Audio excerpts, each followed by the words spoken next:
Dr. Tweed! So nice to finally see you again. I trust you have many stories to tell me about your adventures deep in the heart of Africa? Dr. Tweed beamed with sheer delight as he greeted his colleague at the door. A red bow tie attached to the top of his khaki blazer gave the fellow an eccentric yet scholarly appearance. The old man squinted through his bifocals while beckoning Robert to the table, where 2 cups of hot tea had already been poured. "Ah, Robert, my good man," he began. Yes, of course. Join me for some tea, and I shall regale you with a tale regarding the most curious creature this old man has ever had the pleasure of coming across in all his years gallivanting around the globe." A friendly exchange of smiles and a pleasant handshake later, and the 2 men had taken their seats.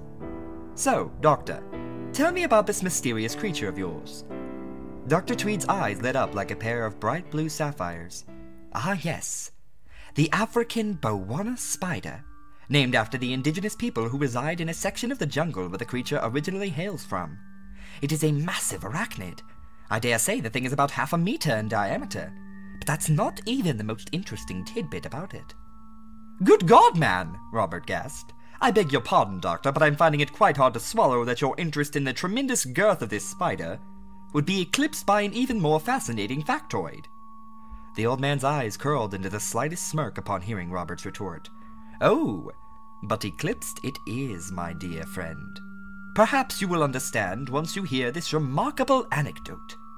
On my 21st night exploring the Dark Continent, we found that one of our pack mules had begun to demonstrate bizarre and erratic behaviors. The beast had started to crow and moan as though it was suffering from some sort of horrible illness. Our guides had previously warned my party that the primeval forest we made camp in was rife with poisonous asps, adders, and mambas, among other deadly serpents, so naturally I hypothesized that it had fallen victim to one of the bite of the jungle's venomous vipers.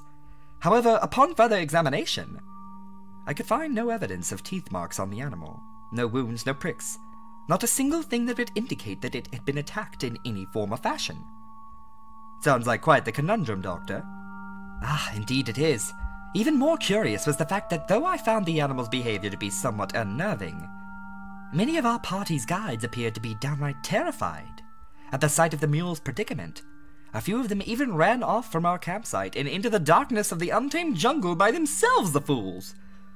I loaded my rifle in order to put the creature out of its misery, as it was now writhing on the ground and seemed to be suffering quite considerably, but before I had the chance to pull the trigger, my eyes witnessed a truly incredible sight."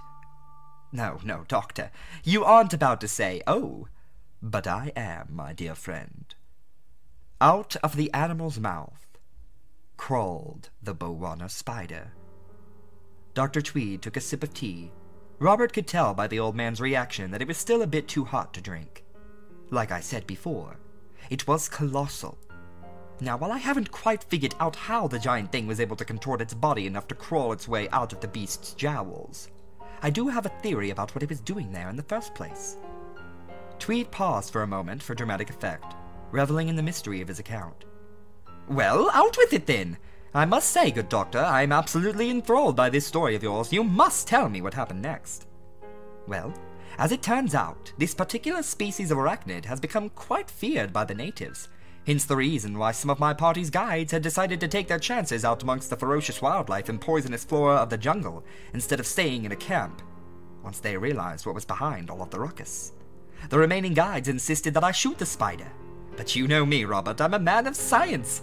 What kind of academician would I be if I ended the life of such a spectacular specimen? An arthropod of such astonishing peculiarity must be studied alive."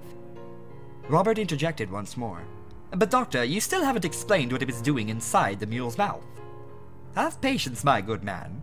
All will be revealed in time. You see, the natives believe the spider to be some sort of soul-sucking demon, one that feasts upon the very life force of a man, bleeding him dry until he becomes nothing but a useless, withered husk. Obviously, any educated bloke like myself would dismiss such silly notions as nothing but foolish superstitions, but I do believe that these primitive myths were onto something. Nevertheless, there is always scientific explanation for these kind of things.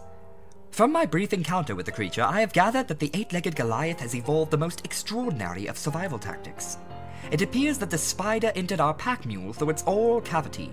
From there, it may have in some way attached itself to the beast's nervous system, granting it full access to the mule's movements and vocal patterns, essentially rendering the animal a useless puppet. What I'm saying, Robert, is that this creature was wearing our unfortunate ungulate like a hat on Sunday, and all of us were none the wiser. I have since postulated that the arachnid made itself at home in the body of its hooved host, feeding off of its cerebral spinal fluid just long enough for it to plant a revolting sack of eggs. Robert's eyes widened with interest. What an intriguing yet horrifying creature, Doctor. Perhaps the guides who fled into the night weren't as foolish as you say. Could you imagine what would happen if a thing like that were on the loose here in England? People would be in quite the panic. He and the old man shared a chuckle. The doctor took another sip of his tea. Could I imagine, Robert? Why, I dare say. It already is. Dr. Tweed's head suddenly cocked back in a violent manner. Terrible gagging noises emanated from his throat as blood began trickling from his eyes, ears, and nose. 8 long, spindly legs emerged from his mouth.